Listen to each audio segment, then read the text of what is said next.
Welcome to CFO 4.0, the future of finance. So hello everybody and welcome to this episode of CFO 4.0.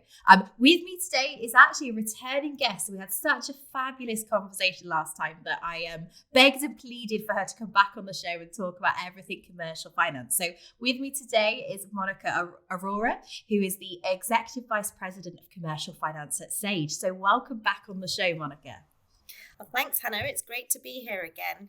Lovely. And I think it was really interesting, our conversation last time. And I think we could have talked for quite a while around the topic of commercial finance. So hence the invite back on. But do you want to just tell people that perhaps didn't listen to that first episode, what is your current role and what does it involve? Yeah, sure. So as you said, I'm Executive Vice President of Commercial Finance. And I report into our CFO and our COO. So it's a hybrid role whereby I work very, very closely with the business, but also lead the finance function with my peer who looks after the sort of the controlling and the accounting side of finance.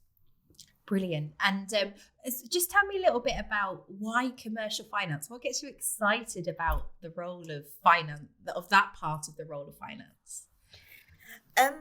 Even though I'm like a trained qualified accountant, it's all that sort of accounting side, all the technical things that I didn't really get a buzz out of. What I really like is working really, really closely with the business where I can make a difference and help drive our strategy forward. And it's really important to have sort of that financial aspect partnering with the business.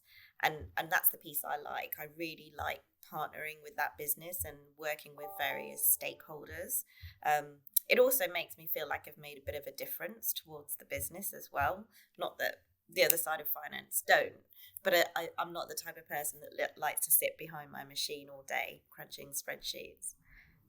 No, and what at what point did you realise that was the direction that you wanted to go in? Was it quite early on? Was it something that you sort of figured out once you obviously you kind of fell into, or was it a planned shift? It wasn't planned, but it was quite early on in my career when I left audit and qualified as an accountant, moved into industry, and I did typical sort of financial accounting roles, which was a little bit more technical, a little bit towards statutory reporting. And I realised very quickly that that's not my forte. And I really like being out there with the business, understanding more, and I'm working with a variety of stakeholders, not sitting just in the finance bubble. So it was quite early on. Yeah. And was it something that you consciously made the shift for, or did somebody sort of mentor you up into that role, or how did you gain the skills for that role? I think it just naturally happened. I was quite fortunate that in my sort of, as I evolved in my roles in finance, the nature of what I was doing sort of made me have to speak to various parts of the business. And then I very quickly realized, well, I actually really enjoy this, rather than sitting back and doing the more technical, mundane kind of statutory sort of accounting, if you like. And therefore, from there onwards, every role I went on, I made sure that I had that kind of aspect of it. Brilliant. So tell me a little bit about how you see the role of commercial finance and how has it changed over the years? So look, like finance more broadly, commercial finance has evolved to be sort of a more strategic, forward-looking part of the business. And I know every single sort of large organization has a commercial finance function. For me, and what my sort of mantra is, that we have great finance function and great people, but it's more around putting the commercial into that commercial finance function. And the way I think about it is 3 I's, if you like. It's all about providing information that shows how the business has performed. And that will always be a part of what finance does. It's our bread and butter. And it's more like a hygiene factor, really. And then really what I'm focusing my team on is providing that insight and being more innovative.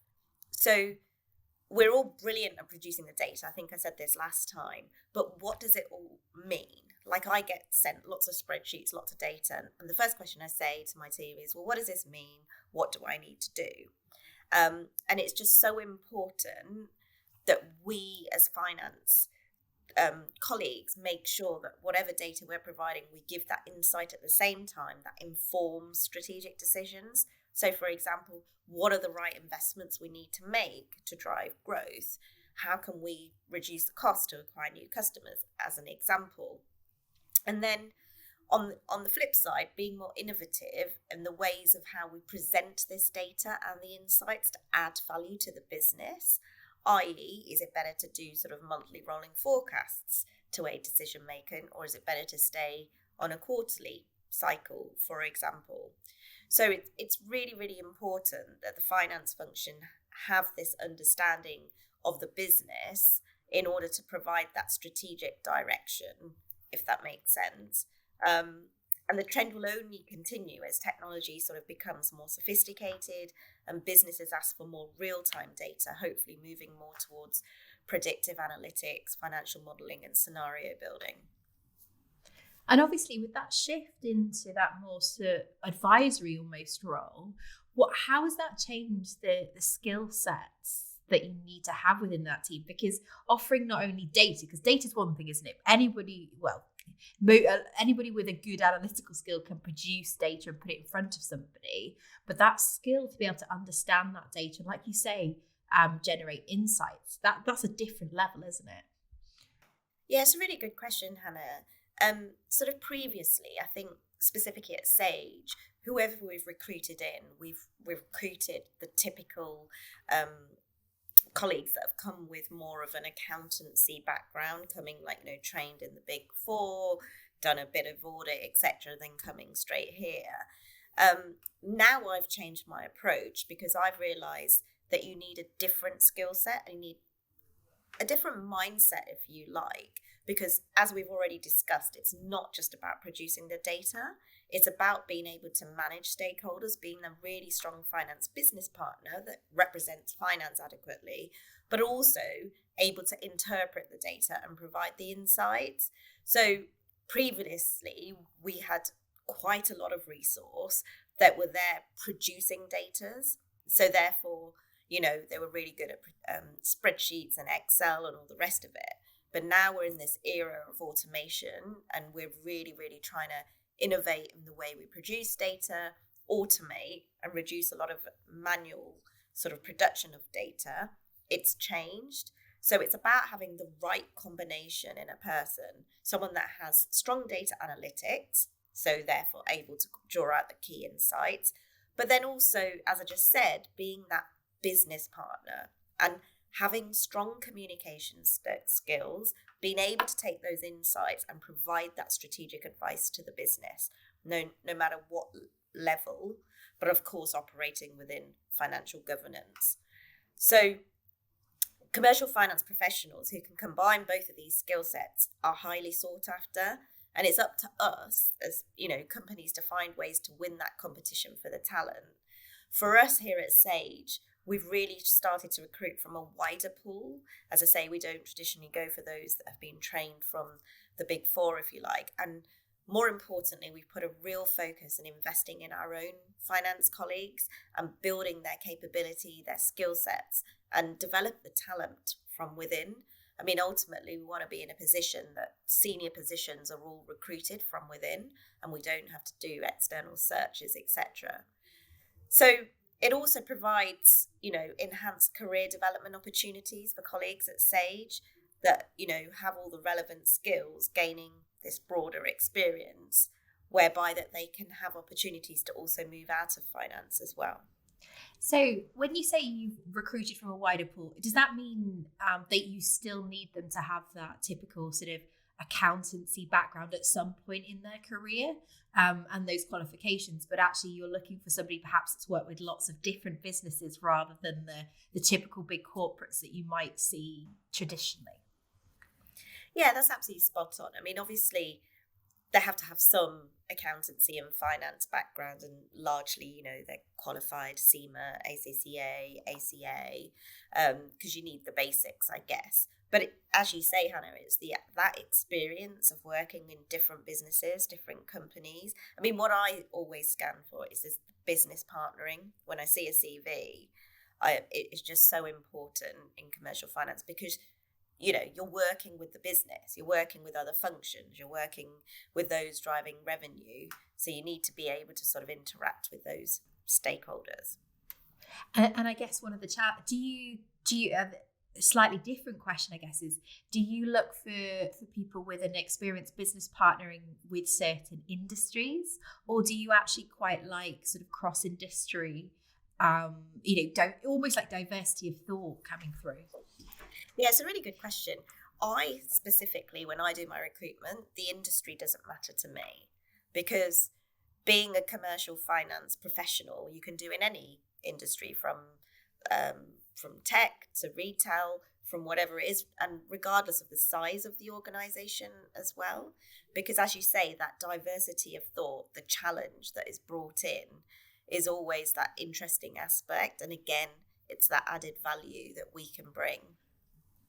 And again, so this is I guess a really great conversation, because obviously typically you would have had, like you say, the standardized sort of corporate shift, but when you're looking for that sort of commercial finance role, sometimes it can be quite intangible to measure, can't it? Like, it's not like somebody has on their CV this lovely commercial, finance storytelling is not one of those things that you necessarily get qualification for. So what is it that you actually look for when you're either interviewing or on a CV that makes you think that they would be a good sort of fit for you and your team? Well, obviously, just making sure, we've done the review of the CV to see the relevant experience, but it's more about that interaction with the individual. You can very quickly tell if this person is able to sort of manage different stakeholders across the organization, from those that are a little bit more complex and difficult to handle to those that are less. And it's really just from the conversation, understanding their experience, their personality, because it takes a different type of person to be able to interact with different parts of the business. I mean, when I talk to other finance colleagues, a lot of people say to me, I don't know how you do your job, speaking to sort of challenging execs, wanting different things, conflicting priorities, and you need to do it. I'm quite happy doing what I'm doing, whereas I get a buzz out of that. I actually enjoy doing that and being in a challenging situation. So you can very quickly tell by having a conversation with someone. We started, for the more senior roles, we started to do case studies as well, because as we discussed, it's so important. I need someone that, once they've been given some data, can they interpret it? Can they present the story back? And what does this mean? So we've done that as well recently, which has proved to be a great success. And you've done that as part of the interview process? Exactly. Yeah. Brilliant. Now, that's a really great idea, because sometimes, like you say, it can be quite hard to measure. And actually, that's a great example of you being able to assess somebody's capabilities. And did you get any surprising results from that? Did the candidates that you expected to do really well perhaps didn't show through, and some vice versa? Yeah, it's always a mixed bag. But we only move people to that stage once they've been through a couple of rounds. So 9 times out of 10, we get really, really high quality results. And also it gives us some really good ideas as well, from that fresh perspective, that like, even if they don't come to stage, we give them a case that like that we can take that forward. So being a bit cheeky there and stolen some of their ideas as well. So benefited. Yeah, absolutely. I think there is something, isn't there, about like diversity of thought. I haven't heard a better phrase for it yet, but like we were talking about earlier, like different backgrounds, different educational perspectives, and also like different organizations. How do you manage that within the team? Because I guess, if everyone's from the same background, you end up with the same perspective on things. So is that something you actively recruit for now? Yeah, I mean, I actively look out for that, because we've done quite a refresh of the commercial finance team, specifically the group function here. And already I'm seeing a notable change because, from 5 years ago, we've still used to have the same reports on a monthly basis and this. And I'm like, guys, why don't you make it more relevant to the business? Why do you have to wait for me or someone else to tell you how to do it? Just come forward with an idea, right? And I'm already seeing that here with we've got a wide breadth of people here, new people that have come from various backgrounds, and they're already thinking very differently. And the other good thing I like about some of the new colleagues that have joined our function is they'll all challenge. They won't just do something because they've been asked to do it. But like, well, actually, why do you need that? Why can't we do this, for example? Or, we did something last week. I'm not going to, recreate this, which is great to see, right? Because people aren't just doing what they've been told to do, or it was done last week or last month. So that's really, really encouraging. The sign of a good team, is when you've got people that aren't afraid, I guess, to challenge and to have those conversations. Good leadership as well, Monica. That's a great sign. So we've talked a little bit about obviously bringing in new fresh talent and adding that to the pool. But what about existing colleagues? You mentioned earlier about trying to bring people up through the ranks from different parts of the business. What are the sorts of training and coaching and support that you provide to help people get the skills that are needed for a commercial finance role? Well, we've got some great examples in our finance function of where individuals have really, really progressed through the ranks, starting out from being quite junior and moving through to director, VP, and even EVP level here. And I think it's very early on, it's identified that this person is talent, right? So it's about giving them exposure at the right time and allowing them to sort of lead or own something with the right support. Giving them exposure to sort of execs, the board, and really pulling them through the ranks. And then on the softer side, we invest a lot in talent development. There's various sort of internal training courses, leadership programs. I've actually, this is the second year running, I launched a specific finance development program for our mid-level management here, where out of sort of 450 colleagues, 15 candidates get selected, and they're through a tailored 9-month project course where they go through various different modules, enabling them to become more senior and more able in their sort of management style, etc. So there's a magnitude of things that are done here at Sage, but it's just so good to see internal talent move around, both upwards, sideways, even outside of finance as well. It's just so important. And do you send people, how do you approach, you mentioned obviously giving people opportunities to own. Are you actively looking for sort of secondments to different teams and areas? So what sorts of opportunities do you look out for across the business to help develop your finance talent? Yeah, so prior to COVID, we really encouraged our group colleagues to go and sort of do a couple of weeks in the US, in our US business, for example, or in our Germany business, or etc. We're starting to pick that up again because I think it's so important that group finance colleagues have that exposure and a better understanding to enable them to do the job, and vice versa. So yeah, we do encourage secondments. We also encourage where there's sort of an extremely busy period, like take year end, for example, or budgeting, we'll bring pools of people in from other finance teams to help. And that's where people get a flavour.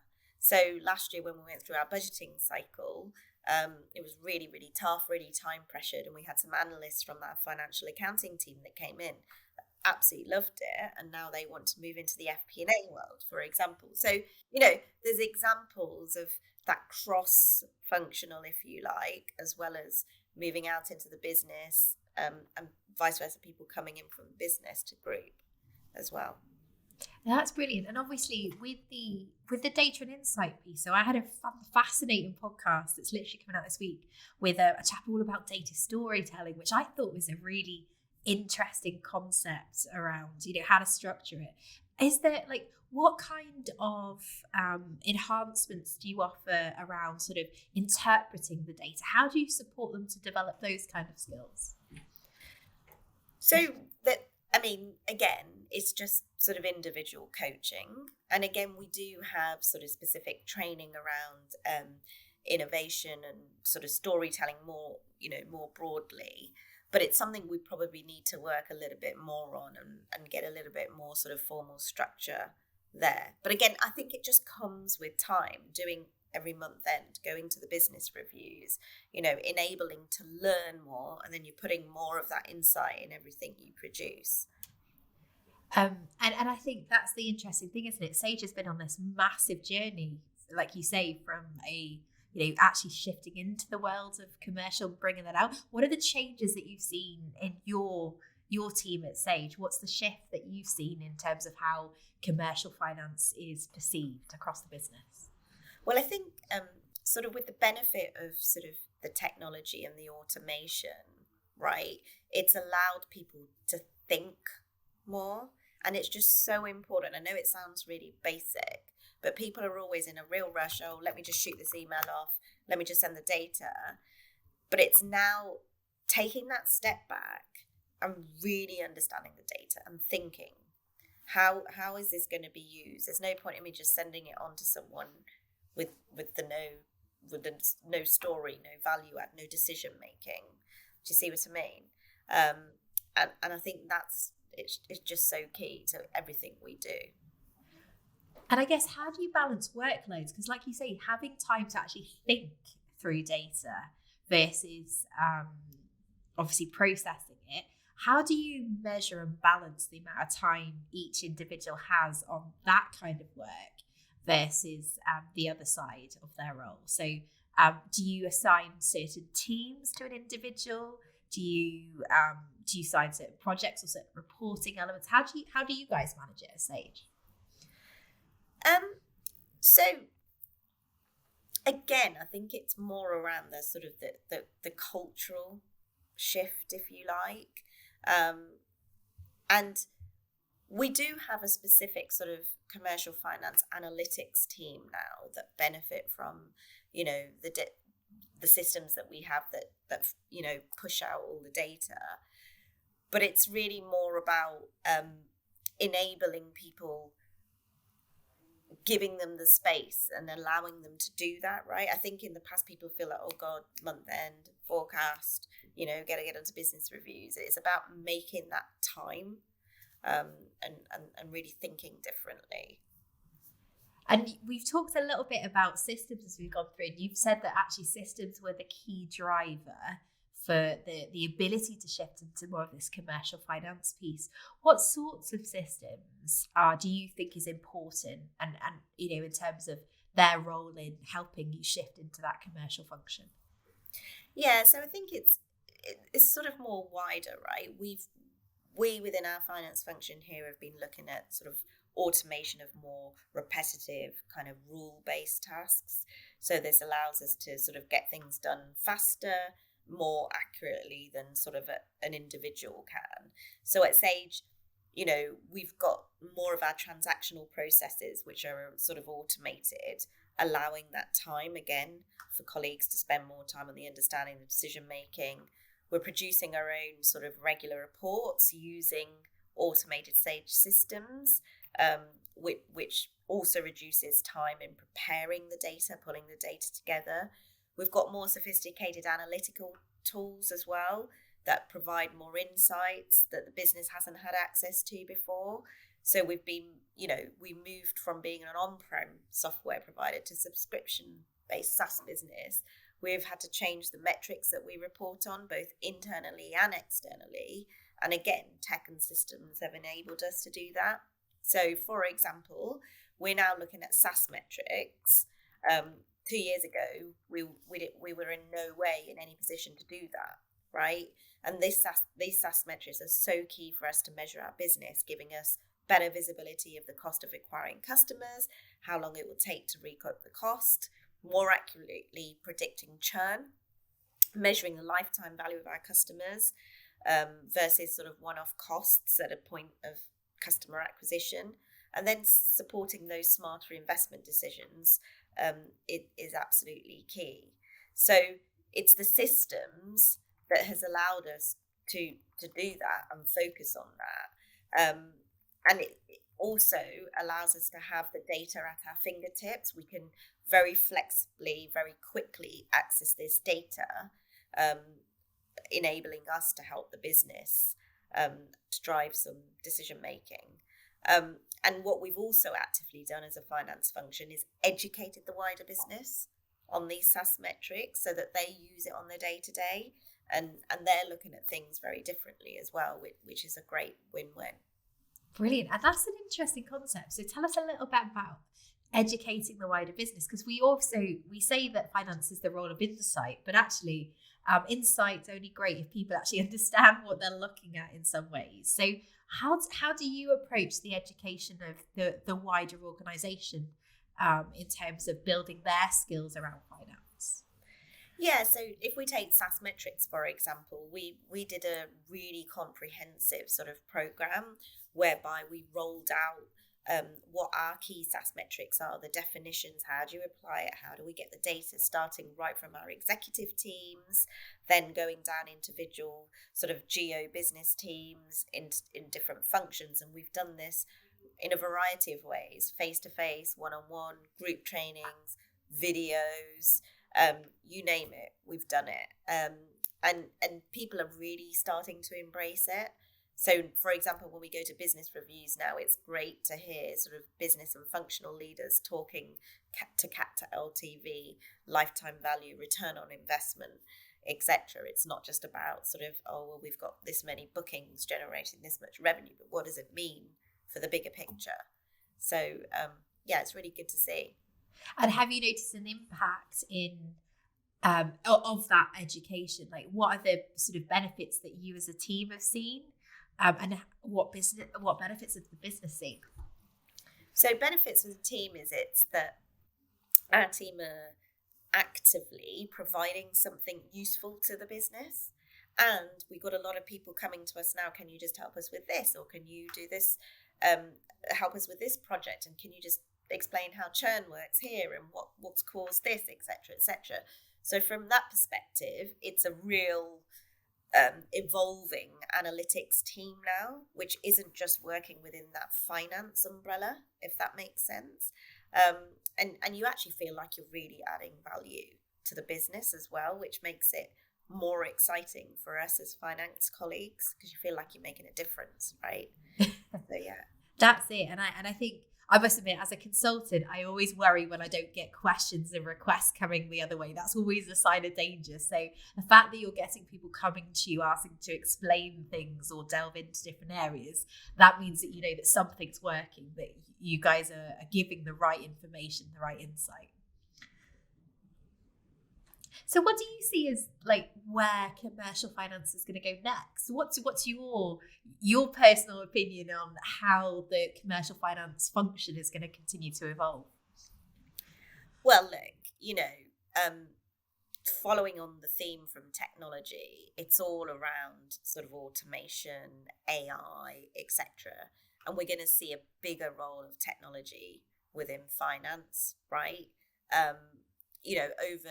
I think I read somewhere that over 80% of the CFOs are saying that their investments in digital are accelerating, and even more so, exceeding investments in other areas such as talent, supply chain, etc. like that. So it's so important that we're going to see this shift, as I say, from manual production of data to being automating. And therefore, that same proportion is expected to increase in this time spent on advanced analytics, so that the finance function can provide more forward-looking and predictive analytics. I think we touched on this last time, Hannah. I really want to be in a place where I can do predictive analytics and show to the business this is what's going to happen over the next 3 years. Like, having that at our fingertips would be great, right? So finance is going to play a really big part in data strategy and making sure we, therefore have a closer partnership with IT and data teams, making sure that, we have the right data that's being produced across the business, right? And it's just really important that finance continues to stay close to the business and understanding the strategy, helping them, measure the progress against that strategy and performance as well with the goals. So more broadly, this is a real opportunity for sort of finance leaders to play a bigger role in an organization's digital journey, if you like, right? Even in our own research that, we did, the trend of over 2/3 of our CFOs, have been so much more influential over the digital journey over the pandemic, and that trend will continue to grow, right? So it's important. And then, as we've spent quite a lot talking about, the cultural piece is really going to change, whereby, this business partnering, this stakeholder management, having more influence as a finance function is going to become more prominent. So that's something that we really need to focus on. I love that. And I guess that's the shift, isn't it? Because there's going to be some CFOs sitting there going, like, I'm still working on getting information that I have already out to the business, let alone thinking about predictive analytics. But I guess that's where, that's what's exciting about, and certainly the bit I get excited about finance at the moment, is that all of this technology is coming through to enable us to do that, to enable that shift. So I love that concept of, not just forward looking, but the predictive CFO. There you go. There's a title for another piece of research, I think. We'll have to run that past the stage too. So for those that are coming, because we've got a real mix of listeners, from the conversations that I've had with those that are messaging me. So we've got everything from sort of aspiring CFOs through to those that are that are already in that CFO role and maybe looking for a shift in industry or to take their teams. So what are your top tips for building a successful commercial team? What couple of things could you give people as takeaways to sort of think about in terms of how they build out that commercial area? Yeah, no, absolutely. I think it's, first of all, you as a leader to have that strong partnership with the rest of the business, the operational side of the business. IT need to be your best friend, IT and data, because again, having automated systems, so partnership systems is key, making sure that your core data is produced in a systematic way, and then having a strong team with the mindset that want to sort of produce information, but provide insight at the same time, but be innovative as well, right? It's so important that they're the ones representing finance. So it's important to have those three eyes. Yeah, those creative minds in finance, and that hasn't been something that's been there traditionally, isn't it? Those creative thinkers. So that's a really good shout. Well, thank you so much, Monica. This has been a great conversation about the role of commercial finance, and certainly it's been brilliant to hear your insight and what you and the team are doing at Sage as well, because I think that really helps put it into context. So thanks so much for coming on the show again. Really appreciate it. Thanks, Hannah. Really enjoyed it.